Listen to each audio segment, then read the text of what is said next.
Awali ya yote, kwanza napenda kutoa shukrani za dhati kwa Mheshimiwa Rais wa Jamhuri ya Muungano wa Tanzania kutuona sisi wanakerwa, lakini Watanzania kwa ujumla, kwamba zipo jamii ambazo zinakosa haki kwa kuto kuelewa sheria, lakini pia kwa kuto kupata msaada wa kisheria. Wengine wanajua kabisa wanatakiwa kupata wakili, lakini kutokana na uwezo wao mdogo hawezi kupata mawakili wa kuweza kuwasaidia kuwasimamia, hivyo kupoteza haki zao. Kwa hiyo kupitia msaada wa kisheria, kampeni ya msaada wa kisheria Mama Samia, leo hii imetufikia wilaya ya Kyerwa, ambapo wataanza siku ya leo na watakaa kwa siku 10. Watakaa kwa siku 10 ambapo watapita kata 10, vijiji 30. Na maana kila kata kutakuwa na vijiji vitatu vinapitiwa.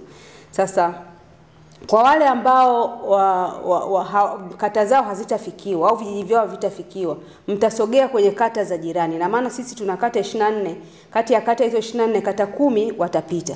Kwa hiyo tutatangaza hapa kujua ni lini watakuwepo kata gani, ili sasa wewe ambaye utakuwa kata yako ifikiwi, kata ya jirani, msogee katika kata hizo za jirani na vijiji vya jirani, ambapo wataalamu wetu hawa au timu hii itakuwepo, muweze kupata msaada huo wa kisheria, lakini pia mtapata uelewa juu ya sheria na haki zenu, lakini pia mtaweza kusikilizwa na kutatuliwa changamoto zenu, kwa sababu timu imetimia.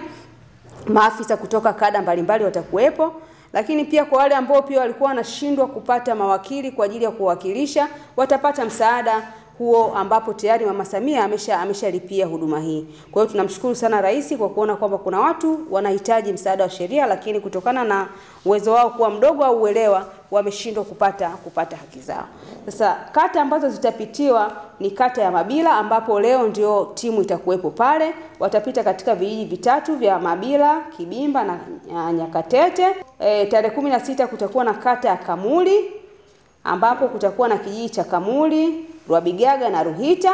Lakini tarehe 17 timu itakuwa kata ya Isingiro, ambapo kutakuwa na kijiji cha Kwarukanzi A, Katera na Ishaka. Lakini tarehe 18 timu itakuwepo kata ya Kyerwa, ambapo itakuwepo kijiji cha Kyerwa, Nshunga na Kagenyi. Lakini tarehe 19 itakuwepo timu itakuwepo kata ya Nyaruzumbura, ambapo itakuwepo kijiji cha Nyaruzumbura, Milambi, Omkionza.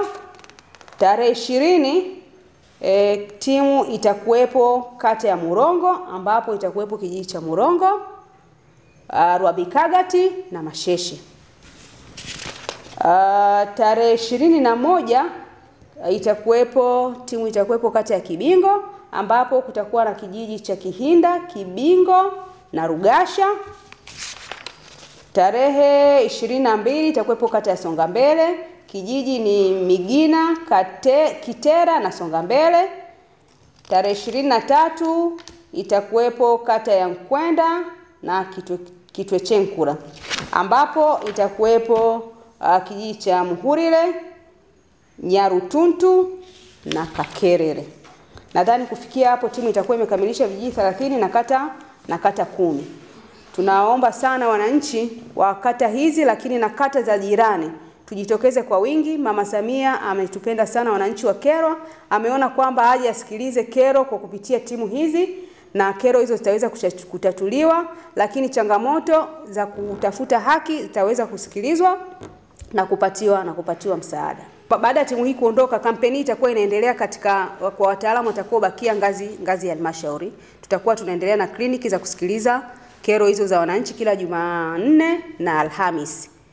Lakini nategemea sana wale wote waliokuwa wanakuja wananililia hapa wakisema kwamba wanahitaji kwenda kukata rufaa, lakini hawana uwezo wa kumwajiri mwanasheria, wakili wa kwenda kuwasikiliza. Lakini wengine wanakuja hapa wakiwa wamedhulumiwa, hawaelewi uelewa wa kisheria unakuwa ni mdogo namna kudai haki zao. Nategemea watu watapata uelewa kutosha, watu watakuwa wanajua nini wafanye wanapokuwa wanadai haki zao. Lakini kwa wale ambao walikuwa wanakosa namna ya kutafuta mawakili watakuwa wapo tayari, watakuwa wanawasaidia. Naamini sana migogoro mingi itakuwa imetatuliwa, ndicho ninachokitegemea baada ya timu hii kuondoka, lakini na wananchi watakuwa wamepata uelewa kutosha juu ya kutafuta haki zao.